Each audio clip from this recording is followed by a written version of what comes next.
El estrés es una respuesta normal del cerebro.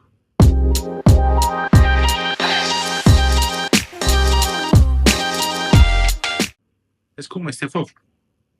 Cuando percibe una amenaza, un peligro, se activa la amígdala del cerebro, se activa el eje hipotálamo pituitario corticoadrenal, se libera cortisol y todo eso me prepara para afrontar el peligro, adaptarme al cambio, protegerme, afrontar las cosas. Hasta ahí es una respuesta completamente normal, adaptativa y pasajera. En algunas personas ya eso comienza a ser un estado crónico. Entonces imaginen que este fósforo hubiera seguido prendido pues hasta que se quema completamente y se agota. Esos son los efectos del estrés crónico. En algunas personas eso termina manifestándose como fibromialgia, síndrome de fatiga crónica. En otras personas, depresión, trastornos de ansiedad, trastorno por estrés postraumático. Y en muchas otras, lo que conocemos como burnout o síndrome de agotamiento. El burnout no es reconocido por el DSM-5 ni por el CIE-11 como una enfermedad. Y de hecho hay que diferenciarlo pues, de la depresión y los trastornos de ansiedad. El burnout se da principalmente como una consecuencia mm, del estrés laboral, de factores laborales, eh, en cualquier área, o sea, no solamente en profesionales de la salud. Lo que pasa es que sí ha sido más descrito y más estudiado en profesionales de la salud, en los educadores, en los docentes, pero eso se puede dar en cualquier área. ¿Por qué le sucede esto a las personas? Porque unas personas, si están expuestas a las mismas condiciones laborales, a los mismos factores externos, a los mismos factores ambientales, porque hay unas que terminan agotadas y otras no. Eso lo he explicado en varios videos, pero imaginen una balanza. ¿Sí? Es un equilibrio o desequilibrio entre, en un lado de la balanza, factores protectores y en otro lado de la balanza, factores de riesgo.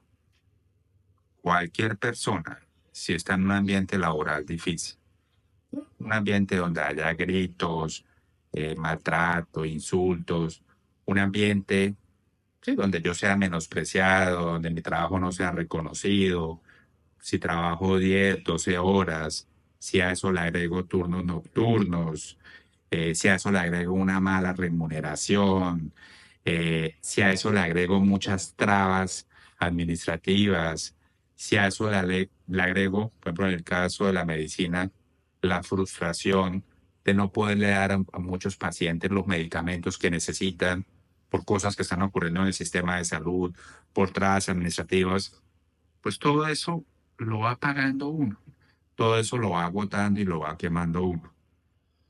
Adicionalmente, aparecen factores internos. ¿Sí? Si yo tengo esta carga tan grande, pero mi manera de gestionar el estrés o de compensar no es adaptativa, me aíslo, me encierro, comienzo a consumir alcohol, me pego una pantalla, pues probablemente me va a ir peor. O por el contrario, yo puedo tener esta carga grande, sí, pero si hago deporte, meditación, hobbies, no me aíslo, pues probablemente voy a ser más resiliente. El burnout es algo muy frecuente. En mi consulta como psiquiatra, ¿no? E incluso como persona, hace años no me pasa, pero pues sí he tenido periodos donde me he sentido agotado y quemado. Y realmente es una historia muy parecida en la mayoría de personas. Es algo que va apareciendo y se le va metiendo a uno poco a poco, que lo va afectando a uno emocionalmente, que lo va agotando y lo va quemando a uno. Poco a poco, eso pasa mucho con los profesionales de la salud y no debería ser así, pues porque las consecuencias de eso son graves. Además de que va agotando y afectando física y emocionalmente a la persona, muchos profesionales de la salud comienzan como a desapegarse de la relación médico-paciente. a ser muy fríos, muy distantes, a dejar de ver a los pacientes como seres humanos, para verlos simplemente como un número más, como alguien que tengo que atender rápido, como alguien que ojalá se acabe rápido esta consulta. El agotamiento y el burnout apaga mucho la empatía, apaga la compasión, incrementa factores internos también como la autocrítica, como la frialdad. El burnout y el agotamiento también hace que muchos profesionales poco a poco vayan perdiendo sentido, placer, gozo por su trabajo, por lo que hacen. Entonces, fíjense que el burnout, el agotamiento, el estrés crónico, es algo que con el paso del tiempo termina afectando a todos, no solo a la persona que lo padece, ¿no? También termina afectando el sistema de salud, también termina afectando a mis pacientes, bueno, clientes en el caso de otras áreas o trabajos, termina impactando económicamente, termina disminuyendo la productividad. Una persona agotada o quemada, pues es una persona que también va a llegar a su casa irritable, cansada, apagada, desconectada. Entonces también termina afectando el núcleo familiar. Es lamentable ver que esto se da con mucha frecuencia. No son casos aislados. He tenido pacientes residentes de diferentes áreas de la medicina que a veces tienen jornadas laborales de 50, 60, 70 horas semanales. Es realmente muy difícil no enfermarse en esas condiciones. Y es impresionante ver cómo entre el inicio de los síntomas, el inicio en que claramente ya esto comienza a afectar la salud mental y la salud física, y la primera vez que la persona es consciente como algo no está bien, tengo que parar, tengo que buscar ayuda, muchas veces transcurren meses o incluso años. Eso se va metiendo poco a poco en la vida de las personas. Lo va pagando uno poco a poco. Generalmente cuando uno toma conciencia de estas cosas es porque los síntomas ya son severos. Igual claramente nunca es tarde.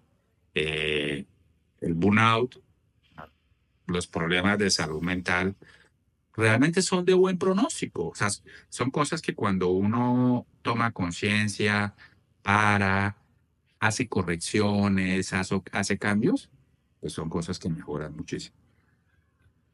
Lo otro es que para la prevención y el tratamiento del burnout no es suficiente trabajar solamente con el individuo, la persona que lo padece. Si no hacemos intervenciones y cambios en la cultura de las organizaciones, de las instituciones, en la cultura de muchas universidades, pues no va a ser suficiente, van a ser paliativos o pañitos de agua tibia. Yo sí creo que este tipo de casos, y que incluso muchos han sido bastante conocidos en los medios de comunicación, incluso residentes de cirugía, de otras especialidades que han llegado a tener intentos de suicidio, trastornos mentales severos, que este tipo de cosas debería hacernos replantear, reflexionar como sociedad, como hospitales, como instituciones educativas, ¿qué estamos haciendo? Y es que si yo quiero cuidar a otra persona, en el caso de los profesionales de salud, pues tengo que pensar por cuidarme a mí mismo. O sea, ¿cómo voy a ser yo amable, compasivo, cuidadoso? ¿Cómo me va a responsabilizar yo del cuidado de la salud de otras personas si no comienzo por cuidarme a mí mismo?